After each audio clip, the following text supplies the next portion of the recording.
यानी कि शेयर्स की बात करें और शेयर्स अगर प्राइमरी है, उसका मतलब जैसे हमने पहले डिस्कस किया, जो मिल्क है वो प्राइमरी है। हमेशा डेरिवेटिव यानी कि कर्ड बनाने के लिए मिल्क जो है वो हमेशा जरूरी रहेगा। और डेरिवेटिव का प्राइस यानी कि कर्ड का प्राइस को निकालने के लिए हमें मिल्क के प्राइस को एक बार जरूर देखना पड़ेगा।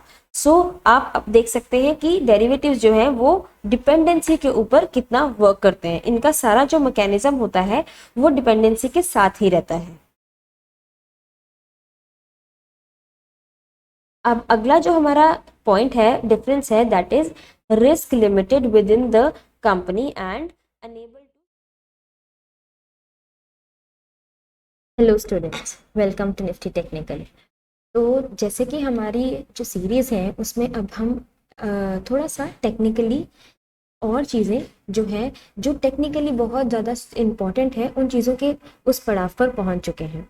आप सबको जो हमने पीछे डिस्कस किया उसके बारे में अंदाज़ा होगा, और कोई भी इंसान जिसको जो कोई कॉमर्स बैकग्राउंड से है या नहीं भी है, उन सबको एटलीस्ट पिछला जो हमने कवर किया वो एक कहानी की तरह हमने बताया, और आपको अब जो है उसके अकॉर्डिंग थोड़ा थोड़ा जो टर्म्स हैं उनके बारे में नॉलेज आ गई होगी। तो अब से, जैसे हमने लास्ट सेशन में भी डिस्कस किया था, अब से हम क्या करेंगे, थोड़ा सा टेक्निकली इन चीज़ों में जाएंगे, यानी कि टेक्निकली स्टॉक मार्केट की स्टडी के बारे में काम करेंगे। जैसे अभी हमने लास्ट सेशन में डिस्कस किया था फाइनेंशियल इंस्ट्रूमेंट्स के बारे में, और उनमें सबसे पहला जो इंस्ट्रूमेंट था वो था शेयर। तो हमने शेयर्स के बेनिफिट्स देखे, शेयर्स की एक एसेट वैल्यू देखी, फिर देखा कि शेयर्स का क्या यूज़ रहता है, कहाँ कहाँ पे हम उसको प्लेज कर सकते हैं, क्या क्या ग्रोथ रहती है, उन सब के बारे में। फिर हमने डिस्कस किया कि डेरिवेटिव्स क्या हैं। अब डेरिवेटिव्स के बारे में, जैसे हमने एक दूध और दही का एग्जाम्पल लिया, जिसमें हमने देखा कि हम लोग किस तरह से मिल्क की वैल्यू से या मिल्क के प्राइस से ही कर्ड का जो प्राइस है उसको भी हम निकाल सकते हैं। यानी कि अगर हम बात करें कि आप के शेयर्स जो है, मान लीजिए रिलायंस, जो रिलायंस का शेयर है, रिलायंस की शेयर के प्राइस के ऊपर रिलायंस के फ्यूचर का और रिलायंस से जुड़ी कॉल्स का, पुट्स का जो प्राइस है वो रिलाय करता है। इसीलिए हमने डेरिवेटिव्स को D for derivatives and D for dependency के साथ एसोसिएट किया। अपने लास्ट सेशन में हमने इन डेरिवेटिव्स के कुछ बेनिफिट्स और इन डेरिवेटिव्स की हिस्ट्री के बारे में जाना। आज हम उस पड़ाव पर हैं जहां पर हम इनके कुछ डिफरेंसेस जो हैं उनको डिस्कस करने वाले हैं। जैसे कि हम यहाँ पर आप देख सकते हैं कि शेयर्स और डेरिवेटिव्स, अगर हम देखें तो शेयर्स जो हैं वो अंडरलाइंग एसेट है और डेरिवेटिव्स उनके डेरिवेटिव्स हैं। सिंपल। अब जो अंडरलाइंग एसेट है यानी कि शेयर्स, और उसमें और जो उससे डिपेंड होकर उनसे ही निकला है, यानी कि उसका ही डेराइव किया हुआ, यानी कि डेरिवेटिव्स, हम उनके डिफरेंसेस के बारे में डिस्कस करेंगे।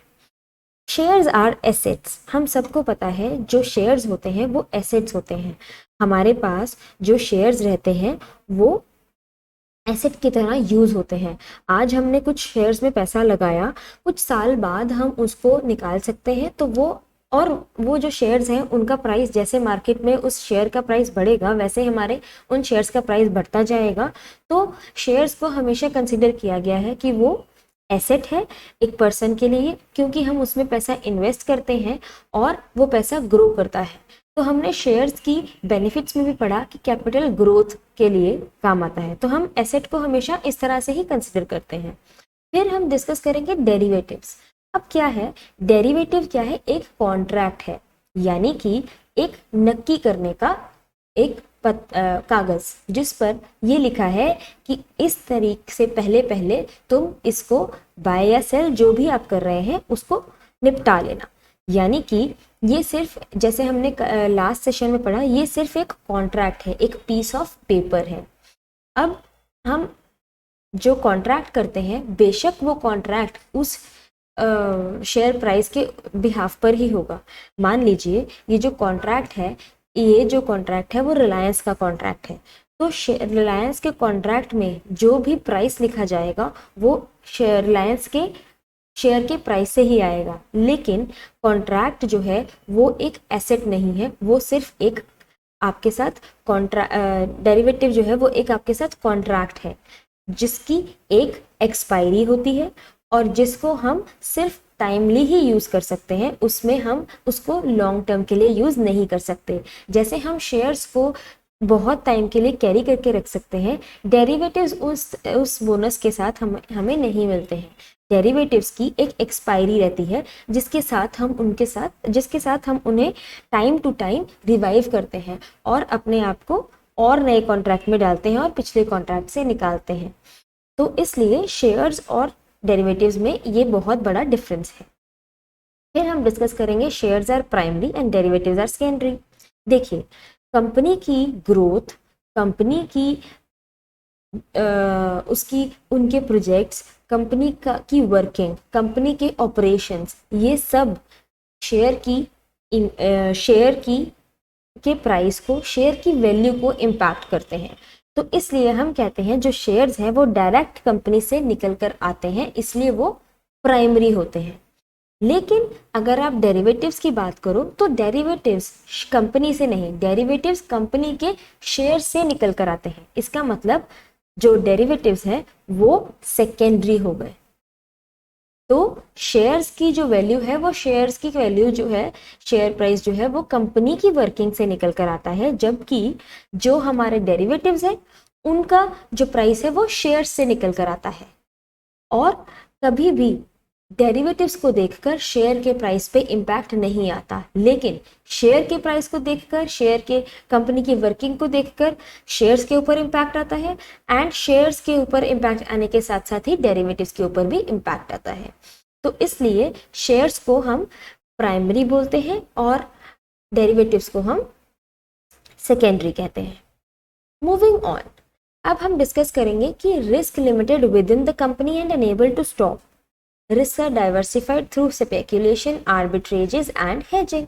देखिए, जो शेयर्स के साथ रिस्क होता है वो कंपनी के वर्किंग के ऊपर डिपेंड करता है, लेकिन जो रिस्क हमारा डेरिवेटिव्स के साथ एसोसिएट होता है वो बहुत हद तक स्पेक्यूलेशन पर, बहुत हद तक हेजिंग पर डिपेंड करता है।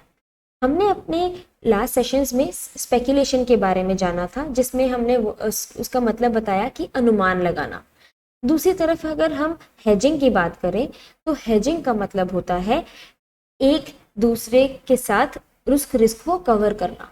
तो इस तरह से हेजिंग का जो वर्किंग है और हेजिंग का एक्चुअल मीनिंग है, किस तरह से हेजिंग को वर्क किया जाता है, वो सब हम आगे आने वाले सेशंस में ज़रूर डिस्कस करेंगे। फिलहाल के लिए आप इतना जान सकते हैं कि रिस्क जो होता है शेयर्स में वो कंपनी के बीच में ही लिमिटेड रहता है, लेकिन अगर हम डेरिवेटिव्स की बात करें तो स्पेक्यूलेशन और हेजिंग के ऊपर बहुत इम्पैक्ट करता है। तो हमने अपने लास्ट सेशंस में डिस्कस किया कि क्या मीनिंग रहता है स्पेक्यूलेशन का, राइट। तो मीनिंग स्पेक्यूलेशन मतलब अनुमान लगाना। आप एक्सपेक्ट करते हैं कि मार्केट ऊपर जाएगी तो आप उसके अकॉर्डिंग मूव करते हैं और फ्यूचर्स भी उसके अकॉर्डिंग मूव करते हैं। जितनी ज़्यादा लोगों की स्पेकुलेशन होगी फ्यूचर का प्राइस उतना दूर भागेगा। ऑन द अदर हैंड अगर हम बात करें आर्बिट्रेजेस की, तो आर्बिट्रेज और हेजिंग एक नया टर्म है जो आपके साथ अभी हम डिस्कस करेंगे। आर्बिट्रेज का मतलब होता है, मान लीजिए आपने एनएससी में कोई स्टॉक जो है, मान लीजिए रिलायंस जो है वो 2200 पर चल रहा है। On the other hand BSc में, बॉम्बे स्टॉक एक्सचेंज पे, रिलायंस जो है वो 2210 पे चल रहा है। तो जब आप एक में बाय करके दूसरे में सेल करते हैं तो इस तरह की जो प्राइस जो डिफरेंस होता है, उनकी प्राइस लिस्टिंग में जो डिफरेंस होता है, उस पर जब आप पैसा कमाते हैं उसको हम आर्बिट्रेज बोलते हैं। ये जो आर्बिट्रेजेस हैं ये भी एक काइंड ऑफ जो है प्रॉफिट को, जो इनके प्राइसेस का डिफरेंस है उनके प्रॉफिट को अर्न करना एक स्ट्रैटेजी है। तो इस तरह से स्पेक्यूलेशन इज ट्रेडिंग स्ट्रैटेजी और आर्बिट्रेज भी ट्रेडिंग स्ट्रैटेजी है। फिर बात करते हैं हम हेजिंग की। हम सब जानते हैं हेजिंग क्या है। हेजिंग एक रिस्क मैनेज करने का वे है जिसमें हम सेम या सिमिलर एसेट को खरीदते हैं एक तरफ और एक तरफ बेच देते हैं, ताकि हम ना लॉस करें ज़्यादा और ना प्रॉफिट करें, ना हमारा ज़्यादा अनलिमिटेड लॉस हो, तो हम दोनों तरीके से उसको कवर करके लॉक करके चलते हैं। तो इसलिए शेयर्स के साथ ऐसी चीज़ें जो होती हैं वो एसोसिएट कम होती हैं, और यहाँ पर थोड़ा डाइवर्सिफाइड रहता है। क्यों? क्योंकि शेयर्स में हमारा जो है कंपनी से रिलेटेड ही रिस्क रहता है, लेकिन यहाँ पर फ्यूचर्स डेरिवेटिव्स में हमारा जो रिस्क रहता है वो डाइवर्सिफाई हो जाता है स्पेकुलेशन के साथ, आर्बिट्रेज के साथ और हेजिंग के साथ। Moving on, shares are main product, derivatives are byproduct. जिस तरह से किसी कंपनी का प्रोडक्ट है शेयर, और उसका प्राइस जो है वो उस कंपनी के वर्किंग के ऊपर, उसकी ऑपरेशंस के ऊपर डिपेंड करता है, उस तरह से वो उसका एक मेन प्रोडक्ट है। यानी कि whatever happens in the company depends and impacts the value of its share. On the other hand, whatever happens to the share price of the company would impact derivatives. यानी कि shares के ऊपर impact आएगा company के काम का, और share price के डिफरेंसेस के ऊपर उसका जो इम्पैक्ट है वो हमारे डेरिवेटिव्स पर आएगा। तो ये रूट इस तरह से चलता है, पहले कंपनी, फिर शेयर्स एंड फिर डेरिवेटिव्स। डेरिवेटिव्स और शेयर्स दोनों एक ही लेवल पर हैं, लेकिन जो डेरिवेटिव्स हैं वो डिपेंडेंट होते हैं किस पे? शेयर्स के ऊपर। वो उनके अंडरलाइंग एसेट के साथ ही चल पाते हैं, इसलिए वो एक मेन प्रोडक्ट है। शेयर्स आर मेन प्रोडक्ट, और डेरिवेटिव्स जो है वो उनसे निकले हैं, इसलिए वो बाय प्रोडक्ट है। उसके बाद शेयर्स जो होते हैं वो इंडिपेंडेंट होते हैं, उनका प्राइस जो है सिर्फ और सिर्फ कंपनी के ऊपर ही डिपेंड करता है, ना कि किसी और फाइनेंशियल इंस्ट्रूमेंट के ऊपर। लेकिन डेरिवेटिव्स की हम बात करें तो उसका जो इम्पैक्ट है, उसका जो डिपेंडेंसी है, it totally depends on the underlying asset and the financial instrument which is share, and it impacts the price of the derivative.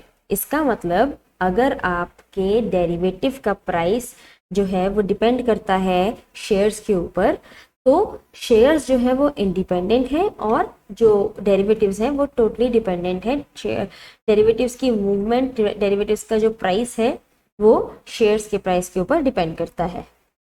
फिर शेयर्स जो है वो हमें डिविडेंड इनकम देते हैं, यानी कि आपने एक शेयर का, मान लीजिए 100 शेयर्स जो हैं वो आपने 2000 या 1990 में आपने लेकर रख दिए थे। अब आपके पास वो शेयर्स आपने निकाले नहीं हैं, उन शेयर्स के ऊपर आपको डिविडेंड हर साल या जब भी कंपनी डिक्लेयर करती है तब आपको डिविडेंड जो है वो मिल जाता है। लेकिन ये तो हमें शेयर्स, क्योंकि वो हमारे एसेट होते हैं, इस तरह की जो इनकम है वो हमें शेयर्स प्रोवाइड करते हैं।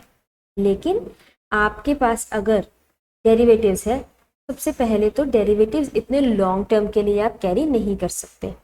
अगर आप उसको रोल ओवर करके भी लॉन्ग टर्म के लिए कैरी करते हैं तो भी आपको जो है एक डिविडेंड इनकम जैसी कोई चीज़ नहीं मिलती है। आप सिर्फ उसके प्राइस फ्लक्चुएशन, यानी कि एक प्राइस, बाइंग का प्राइस और सेलिंग के प्राइस में जो डिफरेंस है, और ऊपर नीचे जिस तरह से प्राइस मूव करेगा, उसकी फ्लक्चुएशन से अगर आप कमा पाते हैं, only then and that is the जहां पर हमें इनकम रेज होती है। सो डिविडेंड इनकम जो है वो हमें शेयर्स को होल्ड करने पे मिलती है, और जो प्राइस फ्लक्चुएशंस हैं वो हमें डेरिवेटिव्स ही कैप्चर करवा सकते हैं। तो जो डेरिवेटिव्स है वो कहीं ना कहीं कहा जाता है कि ये एरिया जो है, या ये एक्सपर्ट्स का एरिया है, क्योंकि उन्हें पता है कि उनका जो ये प्रोडक्ट है या उनका जो ये कॉन्ट्रैक्ट है ये 3 महीने के लिए वैलिड है, और उसके ऊपर वो अपने रिस्क को किस तरह से मैनेज करते हैं। अल्टीमेटली उस 3 महीने के अंदर जिस तरह की भी फ्लक्चुएशंस फ्यूचर्स में आती हैं, उनके ऊपर वो काम करके अपना जो पैसा है वो अर्न करते हैं। तो इसलिए डेरिवेटिव्स का जो एरिया होता है, इट इज कंसीडर्ड कि थोड़ा सा एक्सपर्ट्स के अकॉर्डिंग चलने वाला होता है। इसीलिए हमने आपसे डिस्कस किया था कि आप प्लीज अपने आप को अब टेक्निकली इक्विप्ड रखें, और अपने आप को थोड़ा सा और सीरियसली इन वीडियोस के साथ अपने आप को डेवलप करें। अगर आप कुछ पढ़ते हैं, कोई डाउट आपको होता है, एवरी वीकेंड हमारा जो सेशन होगा उसमें आप क्लियर कर सकते हैं।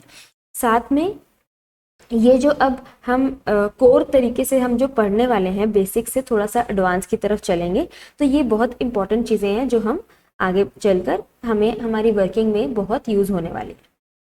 तो जिस तरह से डिविडेंड इनकम की बात की, तो शेयर्स हमें फ़ायदा देते हैं, हम उनकी प्राइस फ्लक्चुएशन ना भी पकड़ें, हम बाय सेल ना भी करें, तो भी हमें शेयर्स जो हैं वो बिना किसी काम के आपको डिविडेंड इनकम देते हैं।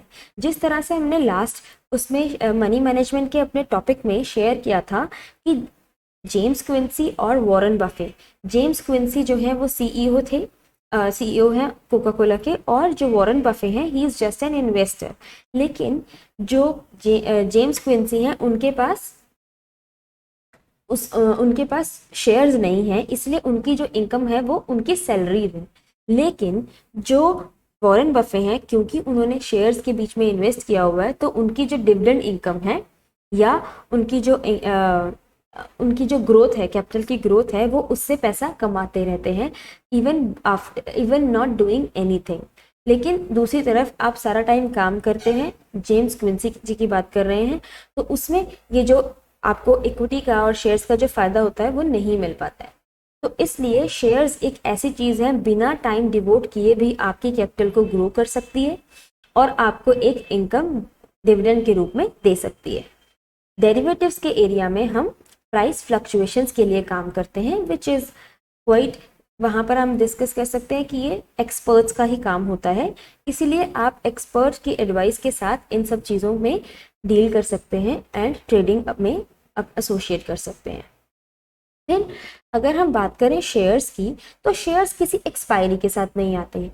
जनरली इंडियन मेंटेलिटी के अकॉर्डिंग अगर आपके दादाजी ने कुछ शेयर्स लिए होंगे तो वो आज भी उनके डीमैट में पड़े होंगे।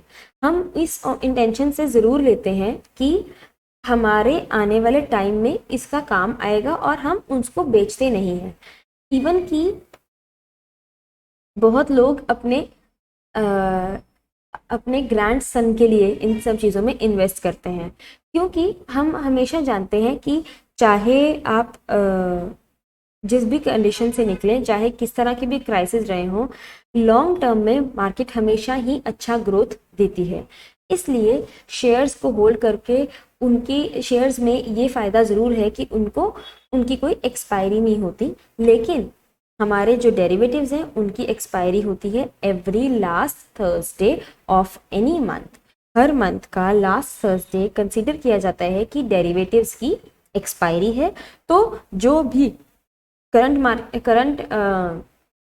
मंथ की सीरीज होंगी, यानी कि फ्यूचर की सीरीज होंगी, उनको लास्ट थर्सडे ऑफ मंथ में हम ख़त्म करते हैं, उनसे उन कॉन्ट्रैक्ट्स को हम बेच देते हैं या उन कॉन्ट्रैक्ट से हम एग्जिट कर लेते हैं और नए कॉन्ट्रैक्ट में घुस जाते हैं। आपकी स्ट्रैटेजी के अकॉर्डिंग इट डिपेंड्स। अभी हमने थोड़ी देर पहले डिस्कस किया एक रोल ओवर, तो अभी हम आपके साथ वो भी डिस्कस कर सकते हैं। देखिए, रोल ओवर का मतलब है कि आप मान के चल रहे हैं कि आपने मान लीजिए कि इस मंथ की जो एक्सपायरी थी, अभी लास्ट मंथ की जो एक्सपायरी थी वो 26 या 27 अगस्त को थी। इट मीन्स कि आपने 26 या 27 अगस्त मान लेते हैं एक्सपायरी का दिन था। अब 27 अगस्त से पहले ही आपके 2 दिन पहले एक ट्रेड आया जिसमें आप एक्सपेक्ट कर रहे हैं कि मार्केट यहाँ से ऊपर जाएगी और आपने फ्यूचर को कैरी किया हुआ है। लेकिन आपका टारगेट जो है, अगर आपने 100 पे इन्वेस्ट किया है, आप एक्सपेक्ट कर रहे हैं 140 का टारगेट, और वो 140 का टारगेट आपका एक्सपायरी से पहले नहीं आया। तो लेकिन आप एग्जिट भी नहीं करना चाहते, क्योंकि आपको पता है कि आपकी जो स्ट्रेटजी है उसका जो टारगेट है वो 140 पर है और थर्सडे तक वो प्राइस जो है वो नहीं आया। अब आप क्या करेंगे, थर्सडे को उस फ्यूचर से एग्जिट करेंगे और नेक्स्ट फ्यूचर में एंट्री करेंगे। इस स्विच को, ये जो हम स्विच कर रहे हैं पोजीशन को, इसको हम बोलते हैं रोल ओवर। कभी कभी इनमें प्राइस का डिफरेंस होता है, जैसे पर्टिकुलरली अगर एक फ्यूचर जो है वो 500 पे चल रहा है तो दूसरा फ्यूचर हमें 513 या 512 का मिल सकता है। इट इज़ फॉर श्योर, ये ज़रूर हो सकता है। लेकिन हम ये रोल ओवर कॉस्ट जो है वो बेयर करते हैं ताकि हम अगले वाले में, क्योंकि हमारे अकॉर्डिंग हमारा जो टारगेट है वो दूर है और अभी तक वो प्राइस एक्सपायरी के दिन में भी वो प्राइस जो है वो नहीं आया है, इसलिए हम अपनी पोजीशन को स्विच करते हैं। इसको हम रोल ओवर बोलते हैं। तो जो भी लोग जो नए हैं उनको ये जानना ज़रूरी है, ये छोटे छोटे टिप्स हम आपके साथ शेयर कर रहे हैं, ये बहुत इंपॉर्टेंट है और ये डे टू डे लाइफ में आपकी ट्रेडिंग में बहुत काम आएंगे। तो आप जान सकते हैं, फिर से एक बार रिपीट करते हैं, शेयर्स जो हैं वो एक्सपायरी के साथ नहीं आते हैं, दे आर इमॉर्टल, यानी कि कभी मरते नहीं शेयर्स। लेकिन डेरिवेटिव्स जो है दे आर मॉर्टल, वो मरते हैं। कब मरते हैं? Every Thursday of any month, her month का लास्ट थर्सडे जो होता है उसमें डेरिवेटिव्स को हम एक्सपायर कर देते हैं, उनके बीच में से हम अपना एग्जिट करते हैं एंड जिस भी तरह की पोजीशन हो हम नए कॉन्ट्रैक्ट के बीच में एंट्री करते हैं। आगे हम डिस्कस करेंगे कुछ और डिफरेंसेस शेयर्स एंड डेरिवेटिव्स के। देखिए, अगर शेयर्स की बात करें तो प्रॉफिट्स लिमिटेड और अनलिमिटेड हो सकते हैं, लेकिन डेरिवेटिव्स में प्रॉफिट जो है वो लॉक्ड रहेंगे। क्यों? क्योंकि प्रॉफिट्स जो डेरिवेटिव्स में टाइम जो है वो कम रहता है as compare to the shares में। तो इसलिए जो शेयर्स हैं उनमें लिमिटेड और अनलिमिटेड बोथ वेज में रहता है profit. On the other hand derivatives में लॉक्ड रहता है। मान लीजिए हम छोटा सा एग्जांपल लेते हैं शेयर्स में। अब शेयर्स में क्या है, क्योंकि शेयर्स की कोई एक्सपायरी नहीं है तो आप अगर उसको होल्ड करके बैठे हैं तो आप 30 साल 40 साल जब तक वो कंपनी जिंदा है तब तक आप उसमें इन्वेस्ट कर सकते हैं, इन्वेस्टेड रह सकते हैं। अब जब आप उसमें इन्वेस्टेड हैं तो वो कंपनी की ग्रोथ के साथ साथ ही आपकी जो ग्रोथ है वो होगी। अब ये लिमिटेड भी हो सकती है और अनलिमिटेड भी हो सकती है। कुछ लेटली अभी हमें देखने को मिला, कुछ ऐसी कंपनीज हैं जिन्होंने बहुत ज़्यादा आउट परफॉर्म किया है एंड उनका जो शेयर है वो बढ़ गया है। तो हम अपनी एक्सपेक्टेशन के अकॉर्डिंग देख सकते हैं कि वहाँ पर हमें प्रॉफिट्स जो है वो लिमिटेड भी मिल सकते हैं एंड अनलिमिटेड भी मिल सकते हैं। सो इन बोथ वेज शेयर्स के बीच में इन्वेस्ट करना कहीं ना कहीं हमें अच्छा प्रॉफिट दिलवाता है। लेकिन हम डेरिवेटिव्स को भी भूल नहीं सकते, क्योंकि डेरिवेटिव्स में 3 महीने की एक्सपायरी रहती है। मतलब कि अगर आज हम सितंबर में हैं तो सितंबर वाला जो आपका फ्यूचर है वो इससे 3 महीने पहले एक्टिव हो गया था। यानी कि जैसे आज अगर हम सितंबर है तो जब सितंबर की सीरीज खत्म होंगी तो अक्टूबर, नवंबर, दिसंबर और जनवरी की सीरीज साथ में आ जाएगी। तो इसका मतलब कि 3 महीने के लिए आपका जो ये डेरिवेटिव्स का एक्टिविटी रहती है इसके अंदर ही आपके जो प्रॉफिट्स हैं वो लॉक हो जाते हैं। रीजन बीइंग आप एक ही डेरिवेटिव में ट्रेड ज़्यादा देर तक नहीं कर सकते क्योंकि वो उसकी एक्सपायरी होती है।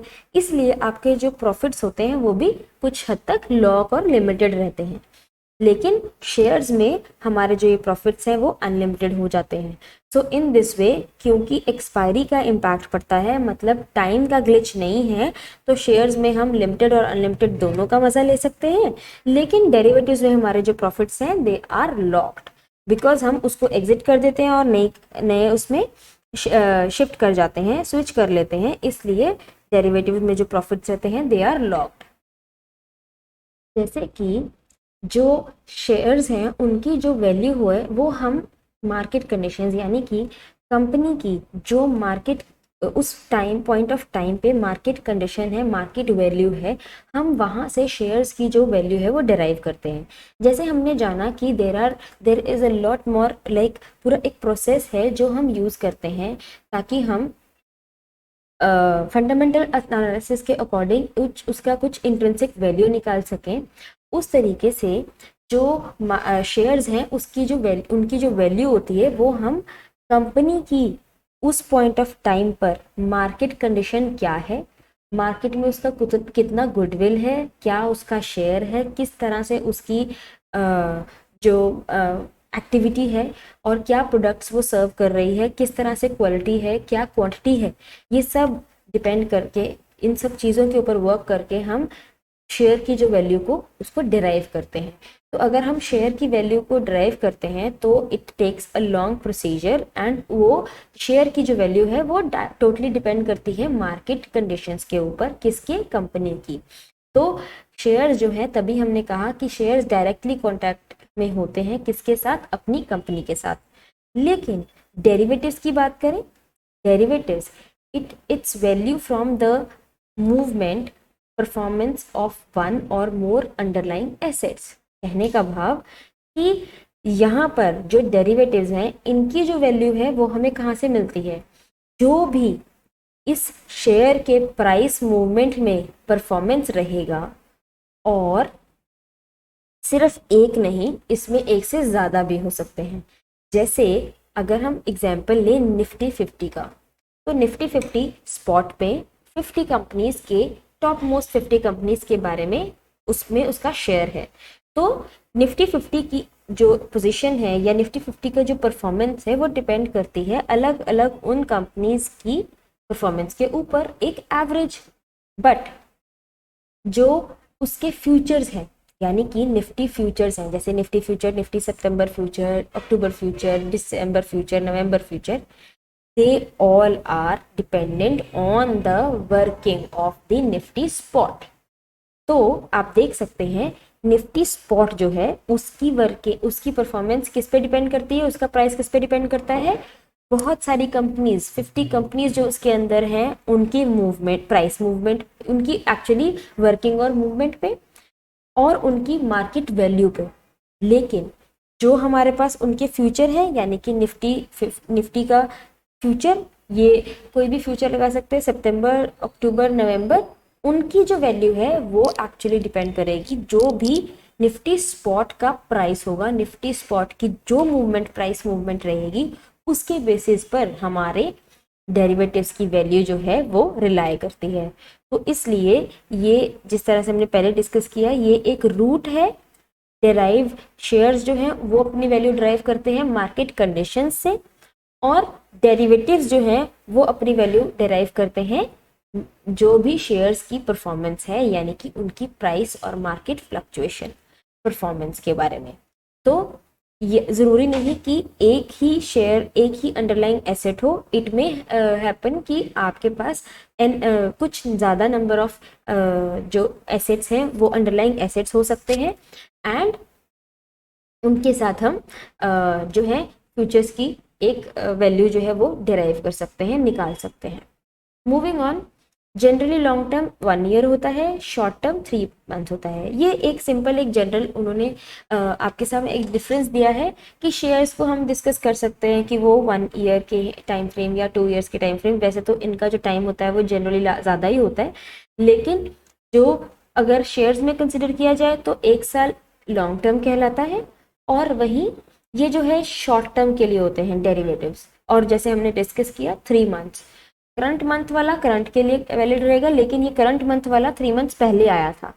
तो और अगर करंट वाला जो सितंबर है उसका जब एंड होगा तो जनवरी वाला साथ में आ जाएगा, अक्टूबर, नवंबर, दिसंबर वाला आ जाएगा, एंड आपका जनवरी वाला आपका नेक्स्ट वीक में आएगा, राइट। और जैसा हमने डिस्कस किया कि जो डेरिवेटिव्स होते हैं वो शॉर्ट टर्म के लिए होते हैं, यानी कि 3 मंथ्स। तो अगर अब आप अभी देखेंगे तो आपको 2 मंथ्स के और मिलेंगे। सितंबर इज द करंट मंथ, और उसके साथ आप इस पॉइंट ऑफ टाइम पे आप नवंबर वाले फ्यूचर में भी इन्वेस्ट कर सकते हैं, उसको भी लेकर रख सकते हैं। सितंबर, अक्टूबर, नवंबर, आपके पास 3 एक्सपायरीज जो हैं वो अवेलेबल हमेशा रहती हैं। द मोमेंट यहाँ से सितंबर वाला हट जाएगा, यानी कि जो भी एक्सपायरी है 30 सितंबर आई थिंक, तब अगर एक्सपायर हो जाएगा वो, तो उसके बाद जो भी नेक्स्ट जिस दिन एक्सपायर होगा, यानी कि लास्ट थर्सडे को जब वो एक्सपायर होगा, तो उसके अगले दिन जो है वो नेक्स्ट सीरीज यानी कि दिसंबर वाला भी आपके सामने अवेलेबल हो जाएगा ट्रेडिंग के लिए। सो इन दिस वे तब जो सितंबर वाला है जो जब वो ख़त्म हो जाएगा, उसके बाद उससे नेक्स्ट डे जो है वो दिसंबर वाला लॉन्च हो जाएगा, और अक्टूबर वाला जो है वो उस वक्त करंट हो जाएगा। सो इन दिस वे ये करंट और नियर और फार का जो है वो एक डेरिवेटिव्स का एक मैकेनिज्म है, जिसमें सिंपली अगर हम ओवरव्यू लें तो डेरिवेटिव्स को अगर आप सिंपल अंडरस्टैंड करना चाहते हैं, डेरिवेटिव्स सबसे पहले तो डेरिवेटिव्स डिराइव हुए हैं और उनकी जो प्राइस है वो डिपेंड करता है स्पॉट पर, first of all. Second thing, इनकी जो एक्सपायरी होती है वो 3 मंथ के अंदर आ जाती है और हर मंथ का लास्ट थर्सडे जो होता है वो इनका डे होता है एक्सपायर होने का। जो भी नए कॉन्ट्रैक्ट्स बनते हैं वो उस लास्ट थर्सडे के बाद फ्राइडे से जो है वो नए कॉन्ट्रैक्ट जो है वो लॉन्च हो जाते हैं। सो इन दिस वे ये छोटा सा जो एक इसका इम्पैक्ट हमने डिस्कस किया कि डेरिवेटिव्स की वर्किंग क्या रहती है। उसके बाद पहले हमने डिस्कस किया था कि कुछ जो डेरिवेटिव्स के अंदर कुछ ऐसे टाइप्स होते हैं उनके बारे में, जैसे हमने डिस्कस किया forward contracts, future contracts, options and swap. Forward contracts और स्वैप्स दोनों ही हमारी मार्केट्स में बहुत कम यूज होते हैं और हमारे मार्केट के अकॉर्डिंग हम इनमें ट्रेडिंग नहीं करते हैं। So they are almost of no use. लेकिन future contracts and options are the two main types of derivatives in which normal trading is happening and we use them on daily basis. So future contracts and options जो हैं उनके बारे में हमने discuss किया। अभी जो हमने डिस्कस किया था वो हमने डेरिवेटिव्स के बारे में जो डिस्कस किया उसमें हमने जो ये सब है ये फ्यूचर्स के अकॉर्डिंग किया, यानी कि 3 मंथ्स। अभी इससे जो नेक्स्ट सेशन रहेगा हमारा उसमें हम डिस्कस करेंगे ऑप्शंस के बारे में, यानी कि हमारा third type of derivative. Options जो है वो थोड़ा सा कॉम्प्लिकेटेड एरिया है, लेकिन it is very easy and because of the leverage and other things more people are using them. तो डेरिवेटिव्स में से फ्यूचर्स एंड ऑप्शंस में से बहुत लोग ऑप्शंस के बीच में ट्रेड करना ज़्यादा पसंद करते हैं due to the less margin and more volatility. तो अब हम नेक्स्ट सेशन में अपने ऑप्शंस के बारे में डिस्कस करेंगे और ऑप्शंस के बारे में उनकी की टर्म्स के साथ आगे बढ़ेंगे।